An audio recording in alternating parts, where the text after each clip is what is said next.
We're very, very, very lucky to have Paul Chandler here today, who's going to talk to us about another big part of the pie chart. He's the Deputy Director for Net Zero Travel and Transport at NHS England. Put your hands together for Paul. Thank you. Everyone waiting outside, there are quite a few chairs, so come in and get settled, please, before I make a start. Don't be shy.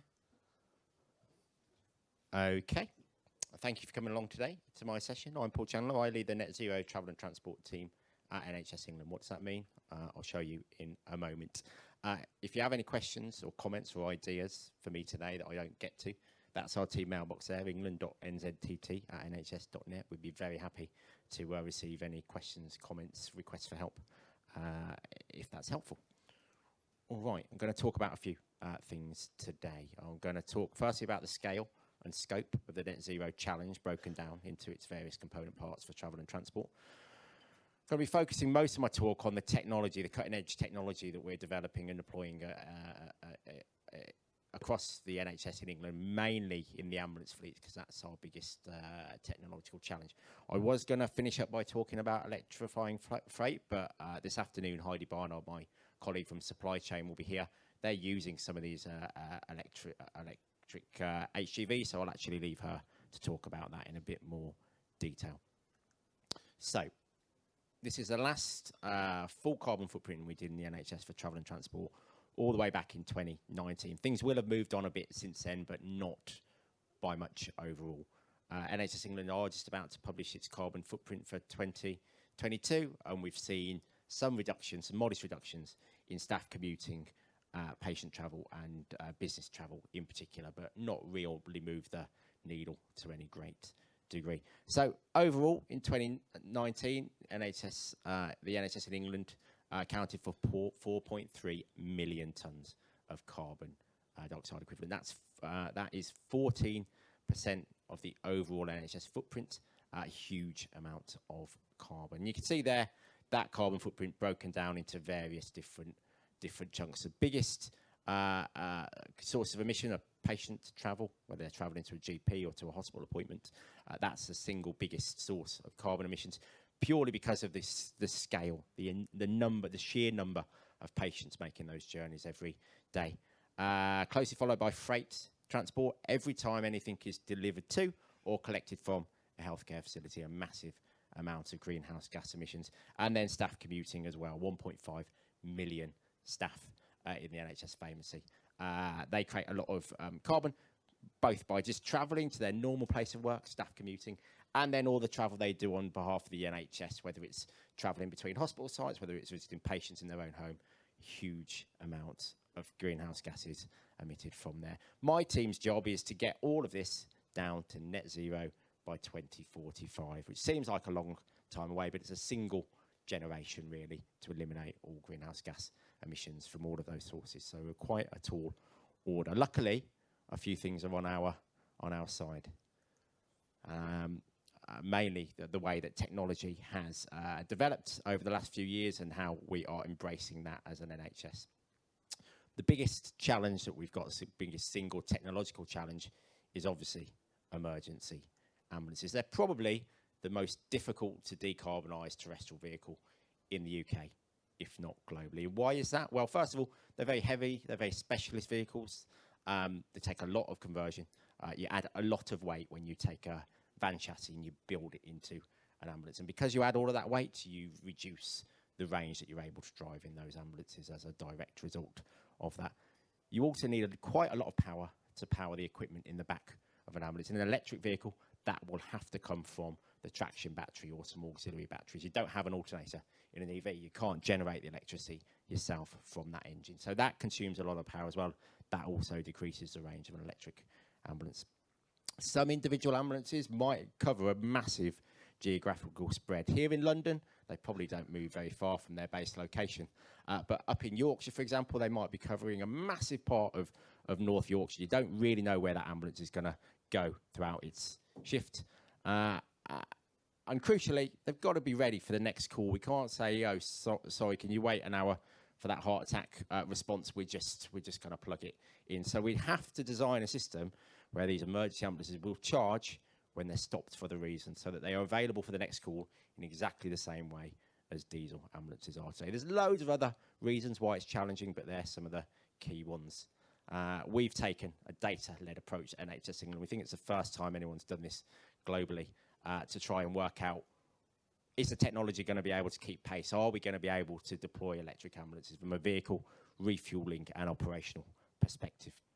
And actually, we were surprised by some of the results. It's actually a much more positive picture than we were anticipating when we embarked on the work. This is telematics data that shows the annual mileage distribution between the 10 ambulance trusts in the UK. This is London here, much less mileage than everybody else.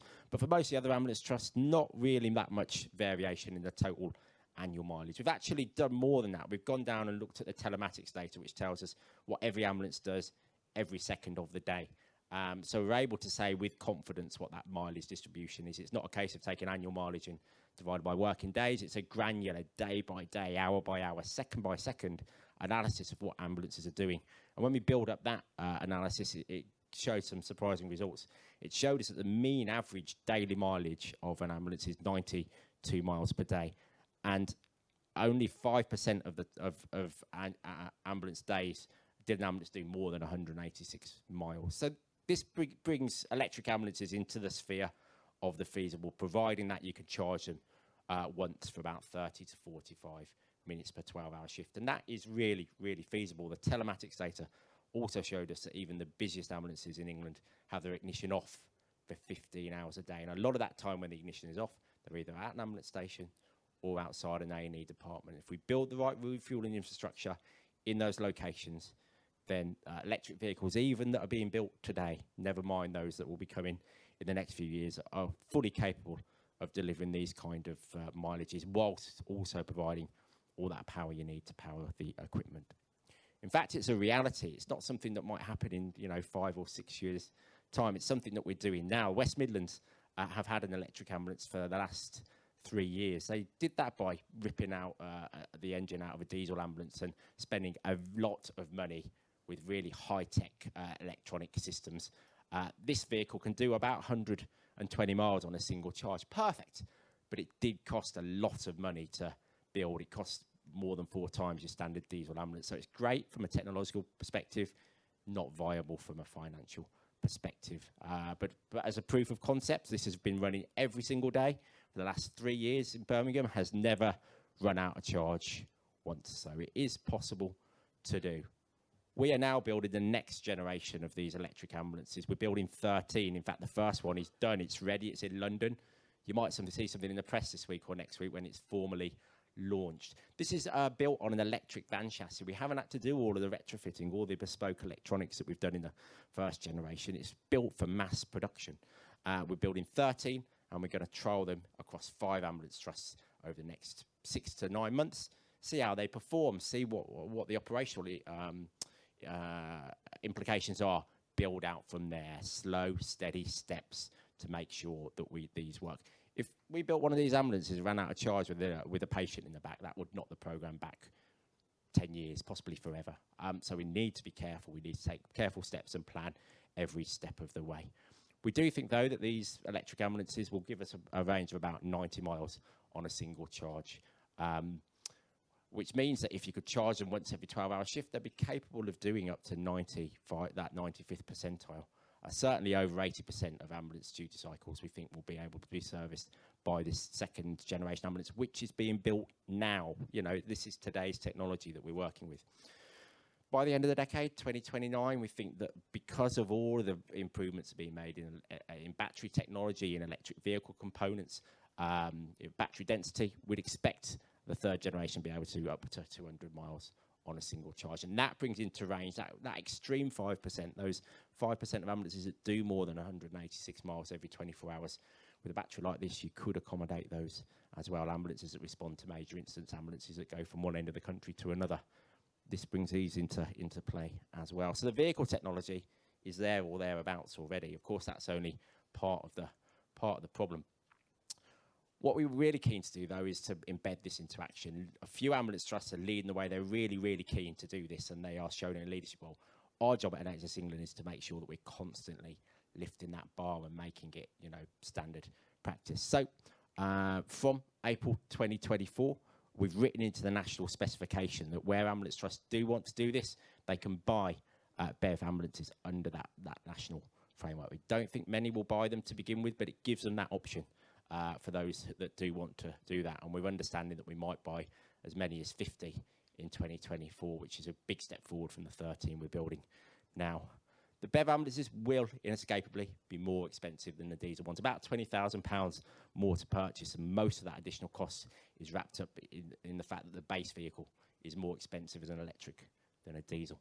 But the vehicles are expected to be even accounting for that £20,000 purchase price, they'll be £30,000 each cheaper over their 7-year life cycle, mainly because they'll be much cheaper to fuel and significantly cheaper to maintain as well. And also in London, these ambulances will be exempt from congestion charges and ULEZ zones in a way that diesel ambulances might not be in future.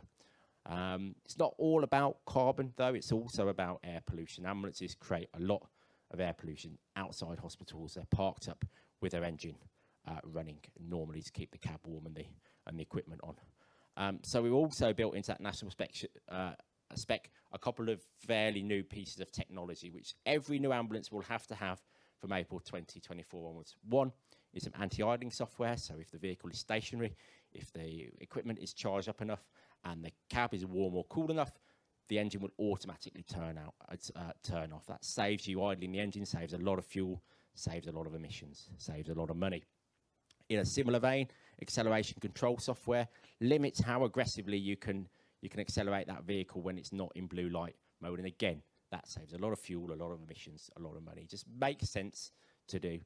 We'll be doing this on standard on all ambulance vehicles from next year, probably on all emergency fleet vehicles thereafter as well. So technology is on our side here. There's loads of things that we can do already to limit the carbon and air pollution emissions from the fleet. It's not just ambulances. We're also working on a range of other vehicles. There's a range of car and SUV-based response vehicles in the ambulance fleet, and we're already going electric for there as well. 70% of the 90 new mental health ambulances we're ordering now will be fully electric. That was unthinkable a year or 18 months ago. It's reality now. It's becoming the default option for ambulance crews. London ambulances already have 80 zero-emission vehicles. 3 other ambulance trusts have said for all of these car-based emergency vehicles they've got, they will go electric as standard from now on. This is starting to go mainstream in the ambulance sector. And if we can go mainstream in the ambulance sector, there's no reason why we can't demand the same from the NHS's 80,000 plus suppliers. If we can do it for ambulances, if we can do it for our own HGVs, you need to do it. You need to do it yourself. Crack on. Very, very complex. It's not just about vehicles. There's loads of things here that we need to think about operationally. We need to think about how we might maintain those vehicles. We need to think about how we might dispatch electric vehicles to a particular job if we know that they've only got half a battery's worth of charge. All of those kind of things. What happens if we have an electricity blackout? We still need to have an emergency fleet. How do we build resilience in? We don't have all the answers right now. We're working on the fly, really, but it is things that we're working in partnership with the ambulance fleet on, and they're really keen, they're really receptive. They want to start using those vehicles. Once they've got behind the wheel of one of these electric vehicles, they don't want to go back to their diesel. The other thing we need to think about is the refueling infrastructure, quite a technical challenge. Without boring you about all the details, we built a really detailed model to calculate what EV refueling infrastructure we need at each location based on that telematics data I referred to earlier. Granular level, we know exactly what ambulance does. We can convert that into the electrical energy they use every time they stop at an ambulance station or an ED. And from there, we can build up a picture of what refueling infrastructure we need. Where we were surprised by some of the results. When we did the step 1, calculating the electrical energy consumption, we found they don't consume that much energy between stops. You're not going to need to charge every time you stop at an ED. You might need to charge every 4th or 5th time. That means that you've got that flexibility. You don't need to have 20 chargers outside one ED on the off chance that every vehicle needs to charge there.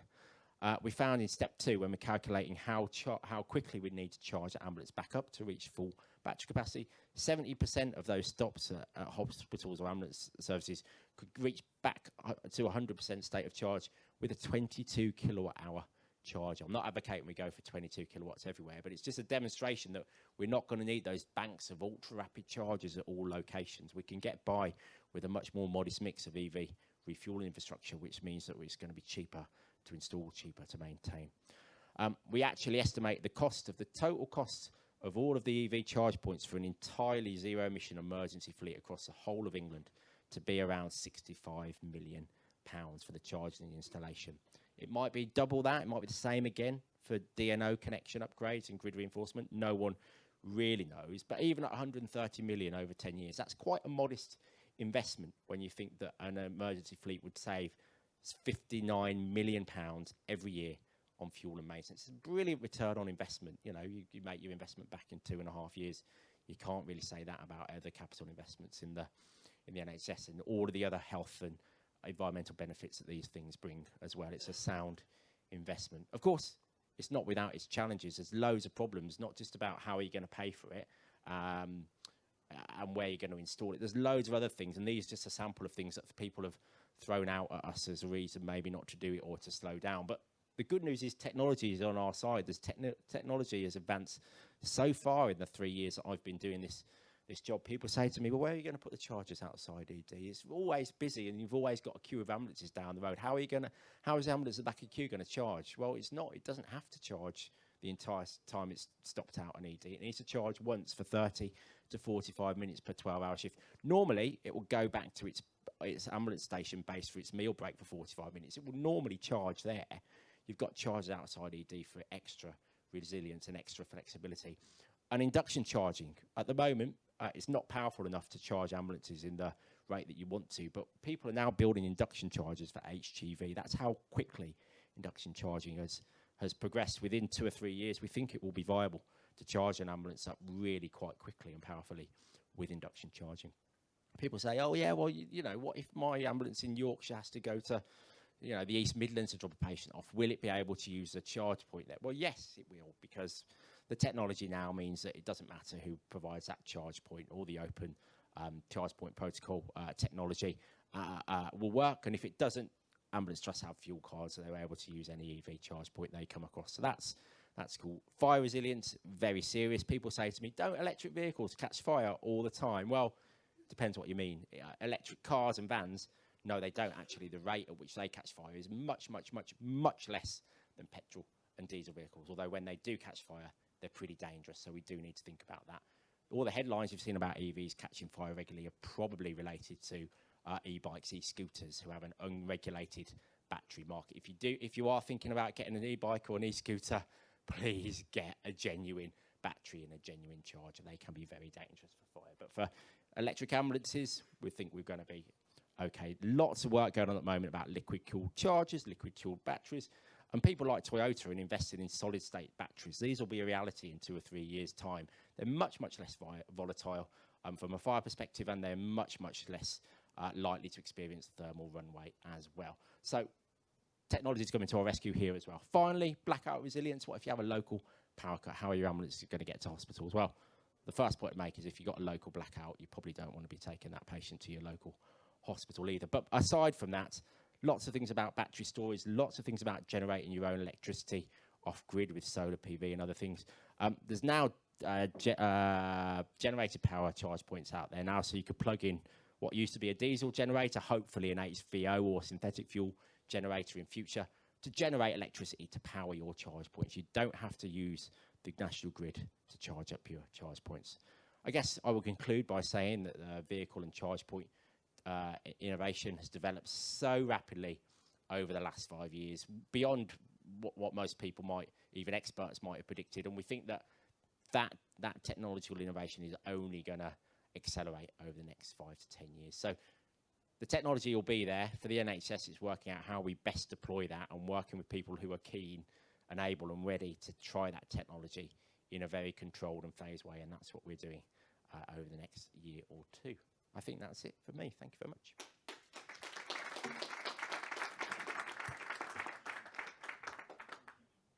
Thank you very much, Paul. What I think we're going to do is we're going to have a Q&A session at the end. Are you happy to hang around for a little bit? We'll do, So